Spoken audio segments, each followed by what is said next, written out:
বন্ধুরা এই মুহূর্তে সম্পূর্ণ নতুন আরেকটি ভিডিওতে আপনাদেরকে জানাচ্ছি স্বাগত। অনস্ক্রিন দেখেই বুঝতে পারছেন আমরা আজকে কি বিষয় নিয়ে আলোচনা করতে চলেছি। হ্যাঁ, ভোটার ভেরিফিকেশন নিয়েই কথা বলতে চলেছি। আগামী সপ্তাহ থেকে শুরু হচ্ছে আমাদের রাজ্যে ভোটার ভেরিফিকেশন, যা আগামী মাস থেকে হওয়ার কথা ছিল।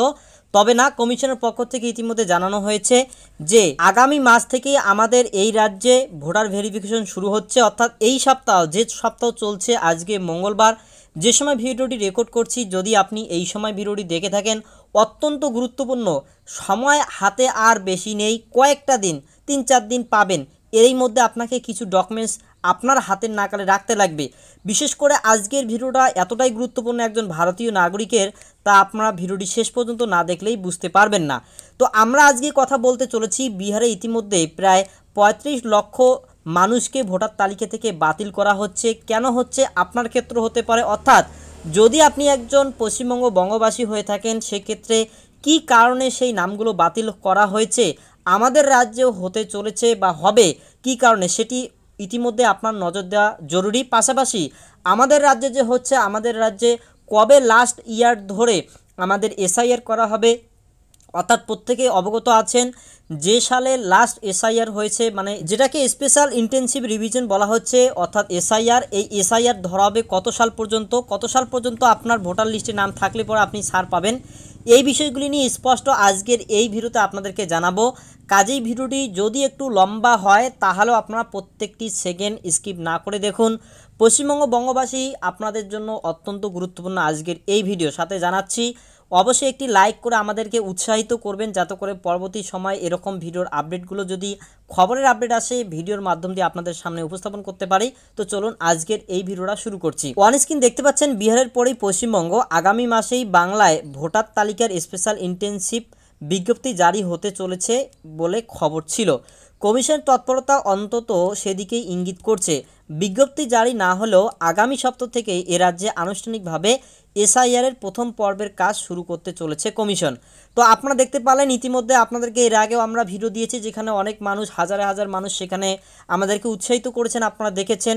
এবং সেই অনুযায়ী 15, 16, 17 দিন এরকম বাকি ছিল। আর এবারে দেখতে পাচ্ছেন ইন্টেনসিভ রিভিশন বা এসআইআর যে হবে, সেটি হওয়ার কথা। সেই বিজ্ঞপ্তি আগামী মাসে শুরু, মানে জারি করা হবে, এমনটা কমিশন সূত্রে খবর।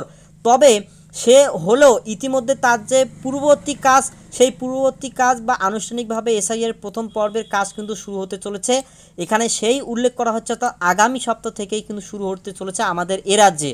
তো বর্তমান সপ্তাহের দ্বিতীয় দিন কেটে যাচ্ছে, আগামী সপ্তাহ অর্থাৎ আগামী সোমবার থেকেই এই পর্বের প্রথম পর্যায়ে কিন্তু কাজ শুরু হবে। তাই চ্যানেলটিকে সাবস্ক্রাইব না করে থাকলে এখন সাবস্ক্রাইব করে নিন, পরবর্তী সময় আরও গুরুত্বপূর্ণ আপডেটগুলো আসবে। তো চলুন আরও নেক্সট আমরা দেখছি। এখানে বলা আছে, তবে এই রিভিশনকে কেন্দ্র করে সুপ্রিম কোর্টে মামলা দায়ের হওয়ায় আপাতত ধীরে চলা নীতিতে পা ফেলতে চাইছে কমিশন। যদিও শীর্ষ আদালতের রায় তাদের পক্ষে যাবে বলে আশাবাদী কমিশন, তাই তৎপরতার সঙ্গে যাবতীয় প্রস্তুতি পর্ব সেরে রাখতে চাইছে দিল্লি। তো ইতিমধ্যে আপনাদের কাছে এখানে একটি বিষয় বোঝার, আপনারা প্রত্যেকে জানেন যে সুপ্রিম কোর্টে ইতিমধ্যে মামলা হয়েছে এই এসআইআরকে ঘিরে। আমরা এই নিয়ে ডেডিকেটেড ভিডিও বানিয়েছি, সেই ভিডিওর প্লেলিস্ট আপনারা পেয়ে যাবেন, সেই প্লেলিস্ট থেকে দেখতে পারেন। তো মূল যে বিষয়, ইতিমধ্যে সুপ্রিম কোর্টের নির্দেশ ছিল যে আধার কার্ড, ভোটার কার্ড এবং রেশন কার্ড, এই কয়েকটি নথিকে গুরুত্ব দেওয়ার কথা। সেই নিয়ে আমরা একটু পরে দেখব যে 28শে জুলাই কিন্তু এর একটি শুনানি রয়েছে। যদিও এর আগে কমিশন ভাবছে যে না, আমরাই এর রায় পেতে পারি, তো সেই দিকে এগোতে চলেছে এবং সেই নিয়ে কাজ কিন্তু তারা সেরে ফেলছে। আর সেই অনুসারে আমাদের রাজ্যে আগামী সপ্তাহ থেকে কিন্তু এসআইআর কাজ শুরু হবে। এবারে দেখুন, বিহারের মতোই গোটা দেশে এসআইআরের জন্য যাবতীয় ফিল্ড ওয়ার্ক করতে হবে বুথ লেভেল অফিসারদের। এ রাজ্যেও তার ব্যতিক্রম নয়। রাজ্য মুখ্য নির্বাচনী দপ্তর অর্থাৎ সিও অফিস সূত্রে জানা গিয়েছে, ইতিমধ্যে বুথ লেভেল অফিসারদের নিযুক্তিকরণ শুরু হয়ে গিয়েছে। তো মাথায় রাখুন, বিষয়টা খুবই গুরুত্বপূর্ণ এবং সেন্সিটিভ। আপনার ক্ষেত্রে কি কি কাগজ রেডি রাখতে লাগবে, না হলে সময় মতো না করলে ওই যে বিহারের মতো অনেক মানুষ বাতিল হয়ে গিয়েছেন ভোটার লিস্ট থেকে, আপনারা হতে পারেন। একটু পরে যাচ্ছি। তবে এখানে কি বলা হলো দেখুন, যে রাজ্য মুখ্য নির্বাচনী দপ্তর সূত্রে যেটা জানা গিয়েছে, ইতিমধ্যে বুথ লেভেল অফিসারদের নিযুক্তিকরণ শুরু হয়ে গিয়েছে। অর্থাৎ বুথ লেভেল পর্যন্ত যারা কাজ করবেন এই এসআইআর এর কাজগুলো, তাদের নিযুক্তিকরণ করা হচ্ছে। আগামী সপ্তাহ থেকে জোর কদমে চলবে। চলতি সপ্তাহের মধ্যেই গোটা রাজ্যে সেই কাজ শেষ হয়ে যাবে। অর্থাৎ বর্তমান যে সপ্তাহ চলছে, আজকে দ্বিতীয় দিন, আর 5টা দিনের মধ্যেই কিন্তু এই নিযুক্তিকরণ বুথ লেভেলে কাদের রাখা হবে কাদের রাখা হবে না সেই বিষয়টি নিযুক্তিকরণ হয়ে যাবে। এবারে কি বলা হচ্ছে দেখুন, কমিশনের তরফে প্রত্যেক জেলাশাসক ও ডিইওকে তেমনি বার্তা দেওয়া হয়েছে। আর ঠিক তার পরের সপ্তাহ থেকেই আনুষ্ঠানিকভাবে বিএলওদের প্রশিক্ষণের কাজ শুরু করে দেবে কমিশন। অর্থাৎ ইতিমধ্যে যেটা জানা যাচ্ছে এবং যেটা জানা গেল, তো এই অনুসারে এই সপ্তাহের দিকে বিএলওদের নিযুক্তিকরণ করা হবে। আগামী সপ্তাহ থেকে আনুষ্ঠানিকভাবে বিএলওদের যে প্রশিক্ষণ কিভাবে কি করা হবে সেই বিষয়টাই ইতিমধ্যে তাদেরকে স্পষ্ট করে দেওয়া হবে। মূলত ইন্টেনসিভ রিভিশনের জন্যই এই প্রশিক্ষণ বলে জানা যাচ্ছে। সিও দপ্তর সূত্রে খবর যে বিএলওদের প্রশিক্ষণের কাজ শেষ হলেই কমিশনে চূড়ান্ত রিপোর্ট পাঠাবে সিও অফিস। অর্থাৎ আগামী সপ্তাহ থেকে আমাদের রাজ্যে যে বিএলওরা রয়েছেন তারা কিন্তু এই প্রশিক্ষণ নেবেন এবং সেই প্রশিক্ষণের পরেই তাদের যে রিপোর্ট সেটা কিন্তু সিও অফিসে পাঠানো হবে। তারপরেই আগামী মাসের মাঝামাঝি বা শেষ সপ্তাহে পশ্চিমবঙ্গে ভোটার তালিকার নিবিড় সমীক্ষার লিখিত বিজ্ঞপ্তি জারি হওয়ার সম্ভাবনা রয়েছে। তো এখান থেকে যেটা বোঝা গেল যে আগামী সপ্তাহ থেকেই কিন্তু আমাদের রাজ্যের এই যে প্রশিক্ষণের কাজ সেটা কিন্তু ইতিমধ্যে হয়ে যাবে এবং তারপরেই আগামী মাসের মাঝামাঝি বা শেষ সপ্তাহের দিকে পশ্চিমবঙ্গে ভোটার তালিকার নিবিড় সমীক্ষার যে লিখিত বিজ্ঞপ্তি সেটা কিন্তু প্রকাশ হবে। পশ্চিমবঙ্গের শেষবার 2002 সালের 1 জানুয়ারি ভোটার তালিকার এসআইআর হয়েছিল। সূত্রের খবর, বিহারের মতো ভোটার তালিকার নাম নথিভুক্তি বা নথি যাচাইয়ের ক্ষেত্রে একই পদ্ধতি মানা হবে বলে জানা গিয়েছে। অর্থাৎ বাংলাতেও ঠিক একই রকম পদ্ধতি মানা হবে।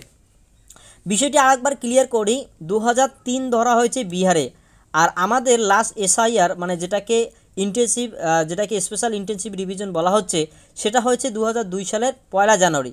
তো এই 2002 সালের 1 জানুয়ারি ভোটার লিস্টে যাদের নাম রয়েছে তাদেরকেই কিন্তু এই যে আপনাদের ভোটার লিস্টে যাদের নাম রয়েছে তাদের নাম ধরে যারা যারা লিস্টে রয়েছেন তাদেরকে কিচ্ছু দিতে হবে না। বাকিদের যারা নেই তাদেরকে অত্যাধিক যে 11টি ডকুমেন্টসের কথা বলা হয়েছে সেই 11টি ডকুমেন্টস দিতে হবে। তো আমি একটু পরে নিচের দিকে আসছি কি বলা হয়েছে। এবারে এখানে দেখুন কি বলেছে সূত্রের খবর, বিহারের মতো বাংলাতেও কিন্তু এই ব্যাপার মানা হবে। আর কমিশনের এই এসআইআর নিয়ে ইতিমধ্যে রাজনৈতিক বিতর্ক তুঙ্গে। বিশেষত এসআইআরের সময় গণনা বা ইনুমেরেশন ফর্মের সঙ্গে গ্রহণযোগ্য নথির তালিকা নিয়ে বিপত্তি তৈরি হয়েছে। কমিশন জানিয়েছে ইনুমেরেশন ফর্মের সঙ্গে মোট 11টি নথি গ্রহণযোগ্য বলে বিবেচিত হবে। এই নিয়ে আমরা একটি ডেডিকেটেড ভিডিও বানিয়েছি, ভিডিও ডেসক্রিপশন বক্স অথবা আই বাটন বা ভিডিও শেষে পেয়ে যাবেন ভিডিও, যেখানে কি বলা হয়েছে 11টি নথির ব্যাপারে স্পষ্ট আমরা বলেছি।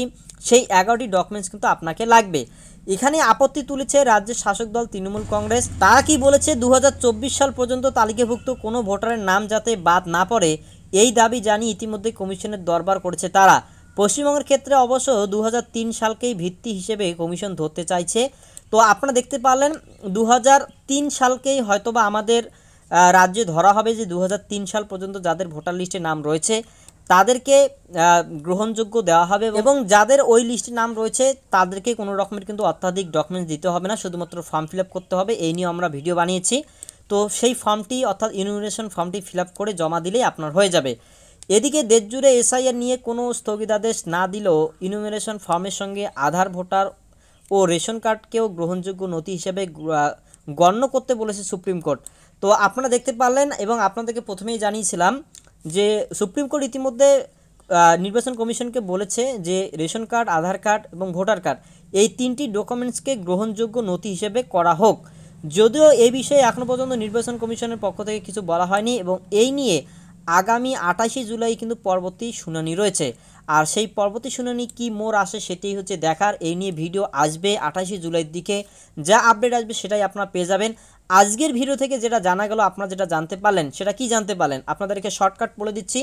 আগামী সপ্তাহ থেকে আমাদের রাজ্যে যে চালু হওয়ার কথা এই যে আপনাদের এসআইআর কাজ, সেটা কিন্তু প্রথমত প্রশিক্ষণ দেওয়া হবে বিএলওদের।